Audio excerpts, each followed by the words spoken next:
चला आज जरा सविस्तर बघूया. आपल्याकडे लॅपिड इंडिया नावाच्या एका डिजिटल मार्केटिंग एजन्सीकडून काही माहिती आली आहे. हे खास भारतातील टू व्हीलर डीलर्ससाठी आहे असं दिसतंय. हो, आणि यातला मूळ मुद्दा असा मांडलाय की सध्या स्पर्धा वाढली आहे, नियम बदलतायत आणि पारंपरिक मार्केटिंगचा प्रभाव पण कमी झालाय. त्यामुळे डीलर्सचा नफा कमी होतोय. बरोबर. खरं तर ही गंभीर समस्या आहे त्यांच्यासाठी. अगदी. आणि मग ही एजन्सी म्हणते की त्यांच्याकडे एक उपाय आहे, एक संपूर्ण डिजिटल इकोसिस्टम. मला यातली एक गोष्ट विशेष वाटली की याचे संस्थापक स्वतः 20 वर्षांपेक्षा जास्त काळ TVSचे सब डीलर होते. हो, म्हणजे त्यांना आतून माहितीये सगळं, काय अडचणी येतात वगैरे. नक्कीच. हा अनुभव महत्वाचा ठरतो. खरं आहे. आणि यामुळेच कदाचित त्यांची भूमिका थोडी वेगळी आहे. म्हणजे गंमत अशी आहे की ते फक्त मार्केटिंग सेवा देऊन महिन्याला पैसे घेण्यावर भर देत नाहीयेत. अच्छा, मग काय वेगळं आहे? स्वतःचा सोशल मीडिया मॅनेजर तयार करावा.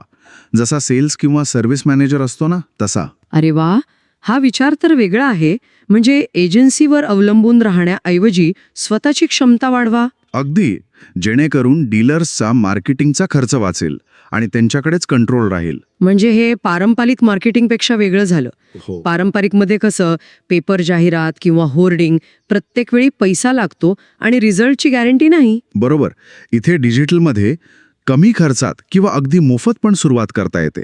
आणि महत्वाचं म्हणजे तुम्ही बरोबर ग्राहकांपर्यंत पोहोचू शकता आणि परिणाम मोजू शकता, नाही का?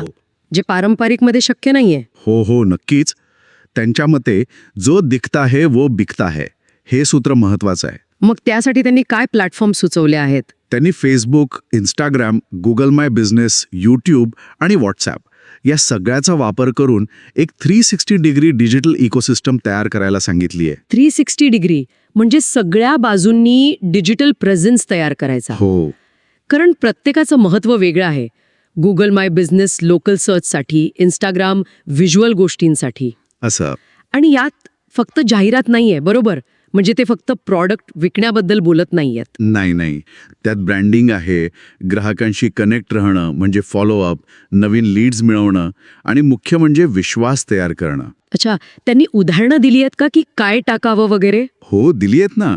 डिलिव्हरीचे फोटो टाका, ऑफर्सबद्दल सांगा, बाईकची माहिती द्या, ग्राहकांच्या प्रतिक्रिया घ्या, असं बरंच काही. म्हणजे कंटेंटची पण आयडिया दिली आहे त्यांनी. अगदी. आणि हे सगळं सोपं करण्यासाठी त्यांनी एक पॅकेज पण बनवलंय. Okay, package. त्यात काय काय आहे? त्यात बऱ्याच गोष्टी आहेत. लोगो डिझाईनपासून सुरुवात आहे, मग वेबसाईट डेव्हलपमेंट, व्हॉट्सअप मार्केटिंगसाठी सॉफ्टवेअर, अरे वा. वर्षभरासाठी तयार सोशल मीडिया पोस्ट्स आणि रील्स पण आहेत. आणि या सगळ्याचं ट्रेनिंग सुद्धा. म्हणजे सगळं एकाच ठिकाणी. हां. डीलरसाठी हे सोयीचं होईल खरं. हो, त्यांना इकडे तिकडे फिरायची गरज नाही. पण मग या सगळ्याची किंमत मला ती जरा अविश्वसनीय वाटली. किमतीचा मुद्दा आहेच. त्यांनी एकूण किंमत दाखवली आहे काहीतरी 2,31,000 रुपये. पण ऑफर किंमत म्हणतात फक्त 60 ते 96 रुपये प्रति दिवस. हो, म्हणजे अगदी रोजच्या चहाच्या खर्च एवढी. हे कसं शक्य आहे? म्हणजे एवढं सगळं इतक्या कमी किमतीत? काही लॉजिक आहे का यामागे? थेट स्पष्टीकरण नाहीये त्यांच्या साहित्यात, पण त्यांनी सिस्टमवर खूप भर दिला आहे. कदाचित त्यांचा उद्देश हा असेल की जास्तीत जास्त डीलर्सना जोडून घ्यायचं, व्हॉल्यूममध्ये काम करायचं. अच्छा. किंवा ते याला एक गुंतवणूक म्हणून बघत असतील. म्हणजे डीलर सुरुवातीला कमी खर्चात एक डिजिटल मालमत्ता तयार करेल. त्यांनी अंबानी बंधूंचं उदाहरण पण दिलंय. हो का?